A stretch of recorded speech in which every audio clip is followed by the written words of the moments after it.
We've got music. Working. Good afternoon, everybody. Welcome. Welcome to my panel. Thank you for joining me today. We had people from the panel last year. I scared them all last year. The questions were too difficult. So I'm hoping this year the guys won't be scared of the questions. We've got some tough ones for them today. I think what we'll do is I just want to set the scene a bit before we start on AI in the UAE. And I think Pedro and Mahesh and some of the other speakers have also today touched upon some of the key kind of stats on UAE on AI in the UAE, but also in the wider region. I think AI is everywhere we look at the moment, all across all of our lives. In 2023, the AI market in UAE was valued at $3.5 billion. By 2030, it's expected to be $46 billion. It's a major pillar for the UAE's growth in the future. If you look at its relationships it has with global AI and technology companies, and we're lucky to have two today, Amin from SAP and also Bikram from Amazon. I'm sure you have some questions for them, being that they're some of the biggest tech providers in the world. We heard earlier about the fact that Mr. Trump is here in the region, he's here in the country today, and we'll look forward to seeing what kind of deals are done today in terms of technology. I'm sure there'll be some significant investments both ways from the two countries. I think someone also touched upon the fact that I think last week or the week before, the leadership of the UAE installed AI into their national curriculum. I don't think there's any other countries in the world that have done that so far. And if you look at what it covers, foundational concepts, data, algorithms, ethical awareness, real-world applications, I think AI is being taken very, very seriously here. The workforce for AI has increased from 40,000 a couple of years ago and is expected to be around 200,000 by the end of this year. It's now becoming a major employer. And then we have a survey that SAP did, is that 84% of companies surveyed stated that in the next 15 months, they are going to hire significantly into AI positions. I'm sure most of you in your organizations are thinking about doing that. So you have some experts here today. So please, when we have the Q&A, please ask some questions that maybe you want to have answered, and also grab the guys after the session. So let's kick off. The first question, again, one other thing just to stress is, please download the Emiratization report that we produced today. There's a huge amount of data in there that you'll be able to take back to your organization and actually use. It's real data that you can actually use and start to build business cases internally for some of your hiring or some of your projects you'd like to undertake. So guys, let's start with the first question. So in our report, in our Emiratization report, and this is to Amin, Carl and Matthew, that tech is in the top 3 now, okay, of where Emiratis would like to work, okay? They really feel this is somewhere where they like to be employed. And this is in line, as we just said, with the culture and the kind of what the leadership of the UAE are trying to achieve in technology. So how can you as employers in technology kind of build on this and help it to grow? Amin, would you like to go first? Assalamu alaikum. Thanks, Richard, for basically hosting us in the panel. Just as a matter of joke, I hope that the next panel is not going beyond the stage. It's increasing one after each panel. I feel actually going outside soon. I think to answer that question, I would need to look at it on a multi-layer approach. And it has been mentioned throughout the previous speakers as well. We are blessed to be in a growing nation where the government is actually infusing technology across different sectors and different industries. And as a result of that, the private sector has no other role except basically trying to catch up, which is something that you find it rare in the world, in UAE specifically. We saw the announcement that happened a few weeks ago when it basically has been announced that AI is going to be introduced now in the education system. It's a great milestone. I think that the educational system will have to look into it as more agile to introduce more technology, educational materials across it. The important element here when it comes to tech, technology is moving more to becoming more of a mainstream rather than just for a specific segment of people. And that's what we are realizing with AI. AI is more of a technology for the mainstream. It's not just for the technology people or developers. And this is similar to technologies in the past, like, for example, smart screen or smart mobile phones, which everybody is basically utilizing. And that's what's going to happen to AI. It's not only restricted for the technical resources. And this is why we will see more adoption happening in the workforce. More adoption is basically happening at different age group, which help us as well as when it comes to building partnerships as a private sector. This is the second element, which is the second layer, where private sector has to build strong relationship with academia as well as with government sector to ensure in building programs that build capabilities around these skills. When it comes to academia, how you basically are ensuring that before these talents become job seekers, they are actually equipped with the right skills. Because I think moving in the future, we will not be hiring people based on their degrees. We're going to be hiring people more on their competencies and skills. And with governments, finding the right programs that actually infuse tech concept and tech content into them, be it at job seeker level or be it at the leadership level. Okay. Carl? Yeah, I guess I'll echo a lot of what you said there. I mean, maybe take a little bit further in terms of what is the promise of technology? It's really to give you back time. That's really the promise. I think AI is an enabler to help accelerate that. What do you do with that extra time? Well, you develop yourself. You engage, like we are here in this forum, physically, because ultimately this is what it's all about. Technology is supposed to allow us to get that opportunity to go and collaborate and to innovate within an ecosystem which comprises many different players. Big tech is a big part of that, but a lot of people probably also need to realize that big tech is an acquirer of small tech.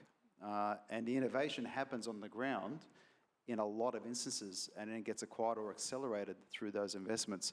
So if I'm a talented person in a domain, wherever that domain is, let's say in marketing, or let's say in engineering, or in data analytics, we've got to understand that this is where the opportunity lies, is that even if I'm sitting within the organization, let's assume within a big tech organization or a corporate or a government entity, and I have that opportunity to get some domain expertise, look beyond the hourglass and start to develop yourself and use AI as an opportunity to accelerate that development, to then go forward and bring to life some of those ideas. Really, this is what it's all about. You want to bring to life those ideas. And so the public-private partnership model is really an accelerator for that. We're seeing that with even initiatives like the Ignite program in the region, which is to bring in mentors that accelerate that. I'm actually one of those mentors and advisors in that program, but it brings together the entrepreneurial ecosystem, which is innovating on the ground, and it unites that with government and corporate stakeholders who have that sort of, I guess, thought leadership expertise in domains. So that's really where I think there's a core opportunity. I'll talk later about some of the practical aspects of some of this, but that's really what I want to point out. Okay, thanks. Matthew. So what are HSBC doing? Do you know what? It's really interesting in that it's remarkable, the synergy between the foresight and the strategy that UAE government's doing and what HSBC is doing globally as a bank. So a focus on local talent and Emirati talent here versus how we see the future in the 51 markets in which we serve. We're a big international bank, 220,000 colleagues. It's 160 years old, so it's kind of fun being on stage with some of the Mag 7 companies and SAP. And our big challenge is that how do we stop thinking conventionally and move digitally?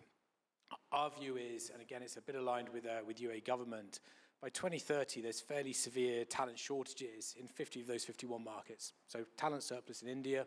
It's great for India. We're able to put more and more complex tasks and people in there doing some really interesting work.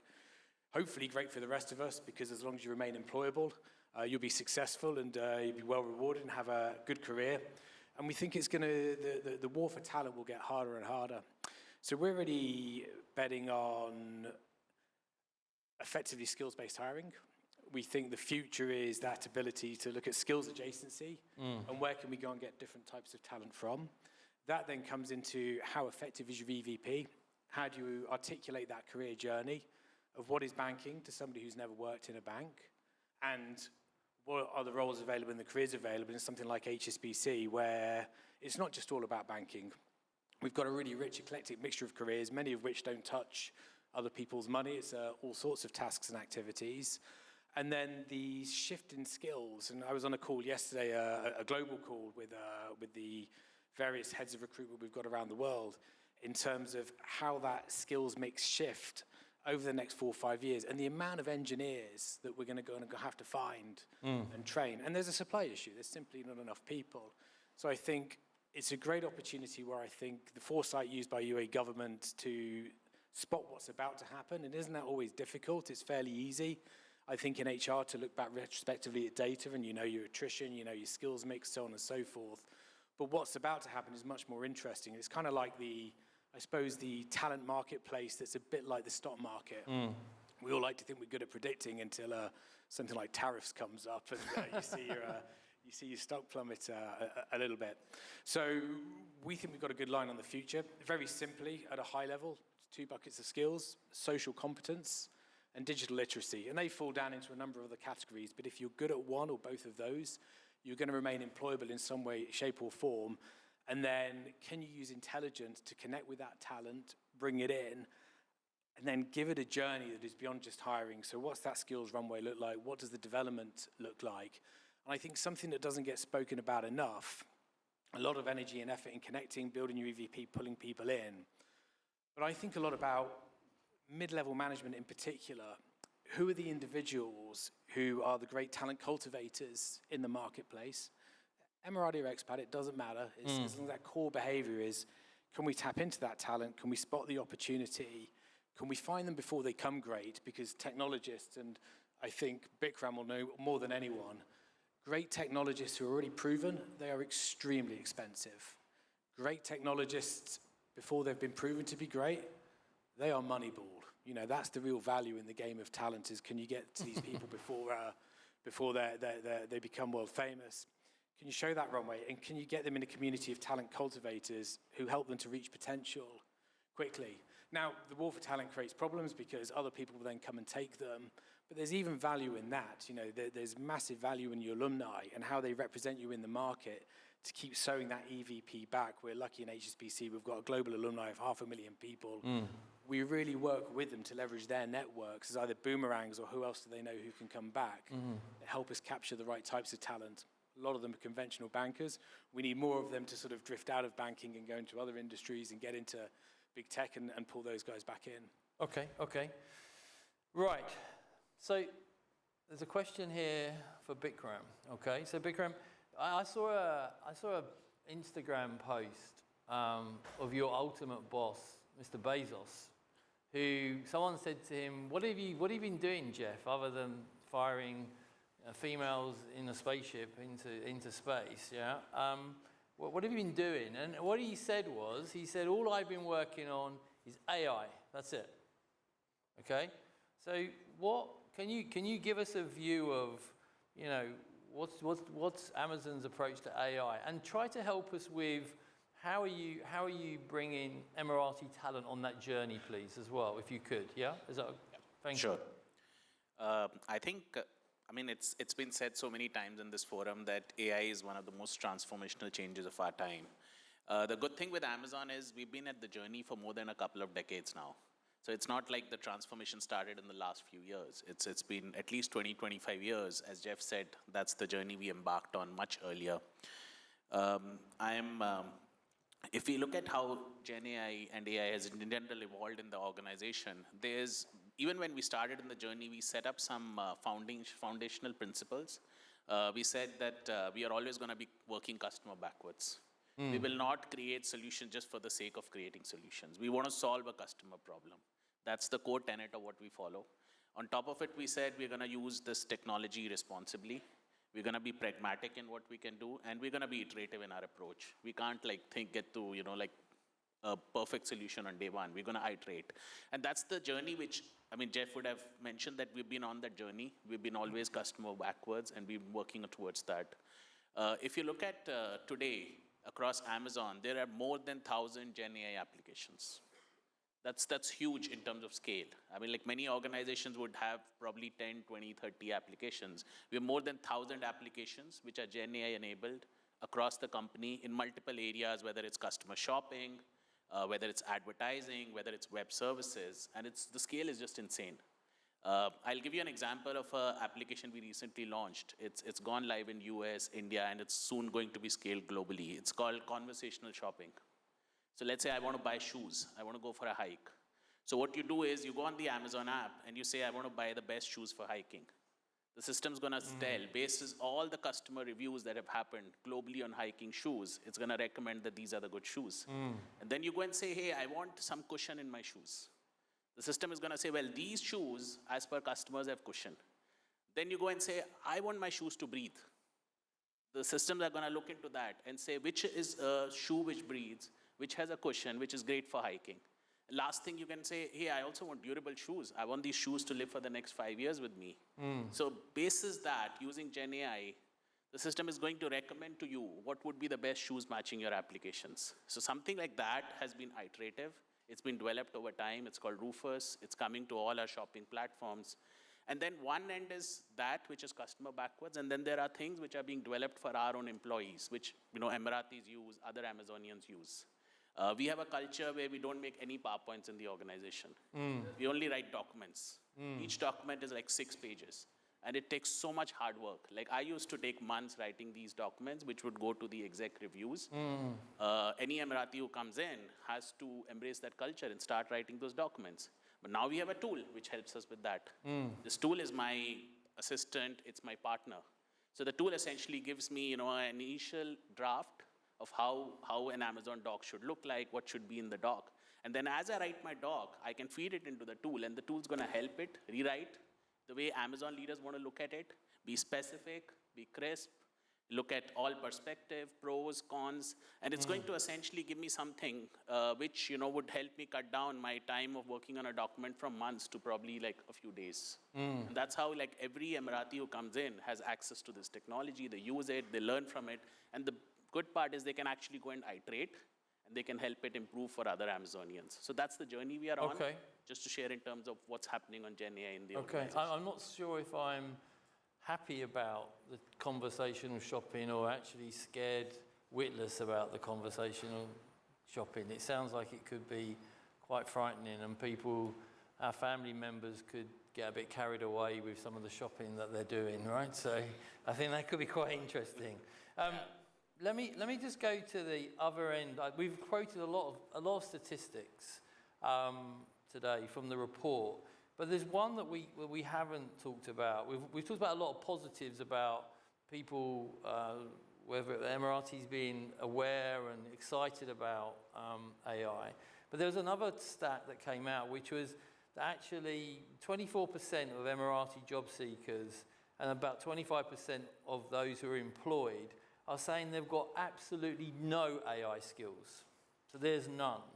And so I think there's a question here about how can government and private sector collaborate to improve this?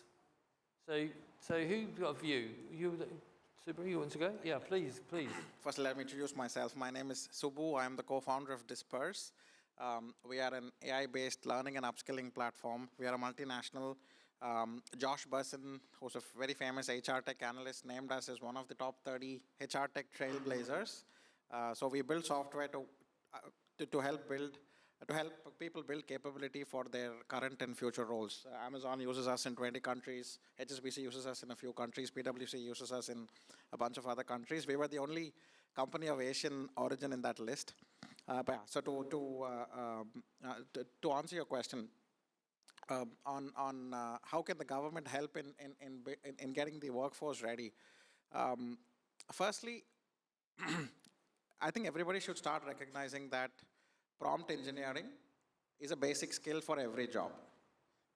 Prompt engineering is the ability to conversationally prompt to a large language model to help you perform your daily tasks. Now, there are 5 levels. So at Disperse, all we do is think about skills, right? So if I break down prompt engineering, level 1 is to be able to prompt to a large language model to do simple things like craft an email, edit your email, craft a document, like what Bikram suggested. And then level 5 is to do what data scientists do, which is fine-tune your own large language model. I think the first thing we need to do is, just as AI has been built into the school curriculum, prompt engineering should be recognized as an essential knowledge workers skill, at least at level 1. So think of it as, can you 20 years back, could you have, or 10 years back, could you have done a job without knowledge of Excel? You could not have. So prompt engineering is the new Excel. I think government can start by, so for example, we're about to start work with the Department General of Enablement for upskilling the government employees, right? So providing free access to online courses is something that the governments can do. A lot of the governments in Asia, for example, have grants for employee training, where if it's a cutting edge, if it's a course on a cutting edge technology like AI, governments can actually reimburse that. So I think the first thing is so 3 things, right? Recognizing that prompt engineering and AI skills are foundational skills. Number 1, sending that message. Number 2, giving some sort of incentives to corporates to have budgets of these reimbursed by the governments. I think these 2 things can really help. Okay. Carl, any views from yourself? Yeah, I think they're practical tips for sure. I don't like using the word prompt engineering because only because it's just a way of saying converse. It's how you converse with the technology, right? So the language of choice that you use and the way that you're trying to get that idea understood by the algorithm to then come out with an output that you're expecting, that's the key, right? So the conversational way that you engage with technology is the same way that you're thinking about the solution that you want to achieve. So if I look at practicalities, to me, it's all about getting immersed in that environment, absolutely. I think you've got to engage. But also, I think there's multiple pathways. If you are a student and you're coming out of university, I've got a daughter who's coming out of, she's halfway through her business law degree. Legal tech is going to be impacted with AI. It's already happening. I mean, NDAs are being reviewed now, essentially through algorithms with a lot of legal firms. So if you start to think about that impact, it's happening in many different areas. If you look at the Salesforce organizations, a lot of practicalities of application of AI from a customer service point of view and also from a streamlining point of view from the operational supply chain is already happening. But it's not going to replace the human. The human in a link is still the key. I think we heard earlier today a lot of those linkages. The human plays a central role in that engagement. But practically, you want to be empowering your employees to go out and spend some time in that ecosystem. I'm a big believer that you should KPI, or at least mandate, 1 day a week at minimum, for your staff to go and engage with that startup ecosystem who are innovating and generating those solutions using AI technology in those domains across horizontal industries. And I think this is very important because only there can you see potentially where your role could be in the future. It's, you may go do a degree in whether it's law, whether it's marketing or any other degree, but you may not end up being in that domain. So I think you want to be always ahead of the curve. That's the key. Okay. So let's move on to a different track here. So Matthew, this is for you. So one stat in the report a couple of stats we have in the reports is really about data analysis skills. And I think one of the previous speakers was also talking about big data and analysis of that data. And I know that for us, in our business, data is very key to us, like it is to you. One, recording it properly, storing it properly, and then trying to get to grips with what's it telling you. So in terms of trying to kind of harness this skill, we're seeing that actually the data analysis skills among the Emirati kind of colleagues who filled in and said about 40% are feeling relatively good about their analysis skills and understanding data. So again, what can we do more to ensure that we kind of create a really good set of people who can do data analysis, data capture, data engineers? What would you do at HSBC for that? Yeah, we're big on that. It's one of our skills of the future. And I think for those of you as old as me, back in the olden days, 1900 and freezing to death, I think it was when I first got into recruitment, I was faxing CVs as a headhunter in London to a client called Goldman Sachs. And Excel was the miracle technology of the time. And everybody had Excel on their CV, like everybody said that they'd captained the school football team or whatever. The challenge was, how do you start to interrogate that data so it really begins to confess the truth? So what's the capability, the true capability of that community to take that data and take it from often a narrative that's mildly interesting. We get a lot from these reports. We get some great data from government in terms of within banking, it's 75% male. Of that 75%, another 3/4 is from only 4 countries. So that data starts to sow a narrative, and you go from, well, that's kind of interesting, to a point where the data, like the clutch in a car, starts to bite and becomes compelling and commercialized. So we're investing quite heavily in the assessment technology to make sure that we can take what we call the creme de la creme of that community, those people that have a real gift for scrutinizing and stress testing that data to get the truth out of it. And I think that's the beauty of AI, is that in my mind, it's the ultimate dot connector. If used properly, it will squeeze the truth out of most situations that allow you to drive your business in a really great direction, makes you more competitive, makes you win commercially, which is what you want. And I think that ultimately comes down to the value of the humans in the process. And going to the Amazon example, I think that's probably true.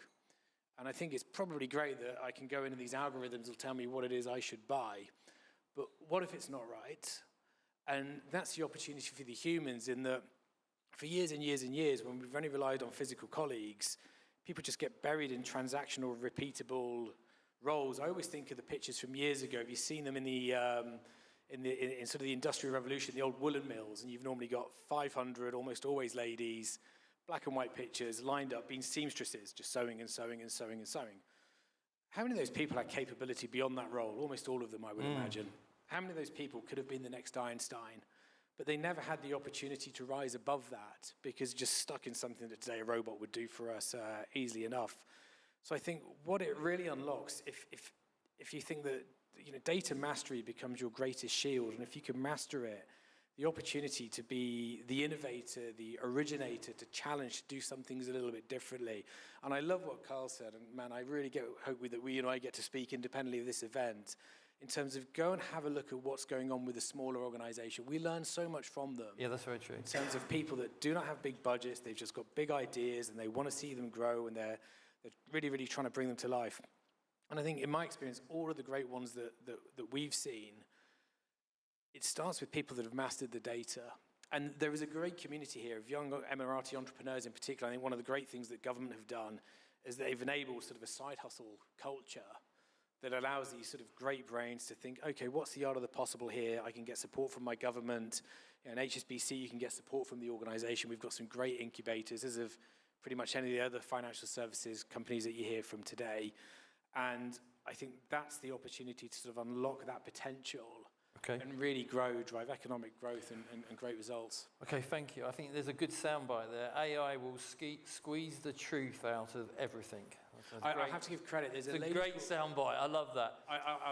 I'll get killed if I take credit for it. There's a lady called Cynthia Habib who came out with that. She's a brilliant entrepreneur, building her own business. I won't prompt it here. Okay. But credit to her. And I've never seen anybody squeeze the truth out of scraped data quite so well. It's really, in the Middle East, SAP, there's a battle between SAP and Oracle, right? You guys are always going at it, right? Trying to beat each other. So we're a SAP house now at Task, which is good. We're very happy with that. With SAP, there's always, and Oracle, there's always a shortage of good people, right? Finding good consultants, right, across the whole kind of ecosystem of these ERPs, right? It's a problem. But there's a big population of Emirati talent who are coming through with technology backgrounds who would love to join a company like yourselves or Oracle to grow into that organization. But I think some of the feedback from the survey is saying that actually some employers are a bit put off and a bit concerned because they're having to invest too much up front to get kind of talented people up to speed to join the organization. What could SAP, what are they doing, and what could they maybe do more of to solve this problem? I love that direct question, and I think there are many other SAP customers here in the audience as well, with Social Hoop Group as well. First of all, allow me to say that talents, and Emirati specifically, joining the private sector, it's not anymore about job security. It's more about making an impact. And I think that has many elements into it. Be it private sector or the government have contributed in reshaping the brand and the awareness of joining the tech industry. It's not anymore a silo industry where basically technology or IT, it's more of a business transformation that they are actually joining. There is a purpose-driven role around it. It's either associated with strategies that the country are running or specific missions that the technology is basically creating either in the education sector or healthcare or fintech, etc. And I believe I would like to basically blame the private sector. I would maybe focus on SAP a bit as well. Maybe we realized this a bit late. The approach that actually was happening in the private sector, and I would talk about myself because I got approached by many 10 years ago, and the thought of Emiratis that they can fill either the sales role, which is customer facing, because they believe that Emiratis will be able to open doors much more, or in the back office operation, which is basically in finance, HR, maybe in running the back office operation. But there is so many roles in the middle, specialized roles, be it in AI or be it in technology or be it in business development, that actually being missing. And I think the change in the mindset of the future generation, especially supported by the government, forced the private sector to rechange that approach. And this is what happened in SAP 10 years ago. There is a big collaboration and alliances program that happened across universities in UAE. Let me take a step back. There was either an approach that SAP can take where they can train millions of people on online platforms, but then it's going to become very difficult to measure the outcome and the real quality of the resources that comes out, or create focused programs, train a specific number of candidates that can come up with a credible outcome. And this is what has happened with universities, collaboration with most of the universities in the country that train people and certify them in the SAP technology. And we crossed, maybe the numbers are not in the millions, but in the thousands, but they are certified SAP individuals that are Emiratis, that are actually either being employed within SAP or within SAP ecosystem, partners and customers. Beyond that, there has been collaborations with the government, in especially the human resource departments across the UAE in different Emirates. We're focusing on the young professional, the job seekers, and take them through bootcamp training, fully investment that actually SAP realized that they have to make in this region. And that's contributed as well to overcome that, what I would call it a myth at the moment, because I believe there are already talents that are actually being developed and equipped in the market. And lately, we took even a more advanced initiatives where we engage Emiratis in the core business of building the SAP products. And that's where we opened the engineering academy for Emiratis. We already launched last month, and we have already 25 Emiratis that are actually in for 1-year program. Half a year they're going to spend it in UAE, and the other half they're going to be in US. Fantastic. So I think there are multiple approaches that many of the private sector actually took, but I would say that I think the private sector realized it a bit late. Very good. Very good. It's great to hear. We need more consultants to help us with our systems, so it's good, yeah? We got no signal. Right, we had some questions. Where are the questions? Can you just get the questions back? I think I took note of a couple anyway. Right, so we've got 6 minutes left, guys. So my previous coaching to you, not take, someone said 45 seconds per answer. We've blown that, but that's it's okay. So we've got 6 minutes. I think one of the questions was, so I want quick fire now, so quick answers, okay? So, so first question, this is it. Do you think AI will create more jobs for UAE nationals in the next decade, or will it reduce opportunities in sectors like finance and admin? There, that's the top one, anonymous. Right, quickly. Yeah, it'll produce more jobs. It's just going to be in different cross-functional areas. I think that's where the opportunity is going to lie. Human is at the heart of the AI transformation, but it's going to be a parallel support structure. So you will use AI, like we say with Copilot. I wrote a white paper about this called Economics and AI in a Digital Economy some years ago, but it was all around having a digital twin that would work for you when you're offline. It's going to happen, but it's going to free you up to do more things that you can do and contribute more into that sector that you're in, financial services being one. Perfect, thank you. Sibu? I think in the context of the UAE, in general, I think this current generation of AI technologies is unfortunately, I have the view that it's going to lead to a net destruction of jobs. Just the current, because it's just way too disruptive, it's happening way too fast. But the good news is, for an economy like the UAE, I think there is going to be a net addition of jobs. Some of the labor-intensive jobs, like I'm talking about the knowledge worker jobs, right? Like operating call centers, doing back office processing, that's going to get superbly automated through AI agents. But UAE is not the BPO capital of the world.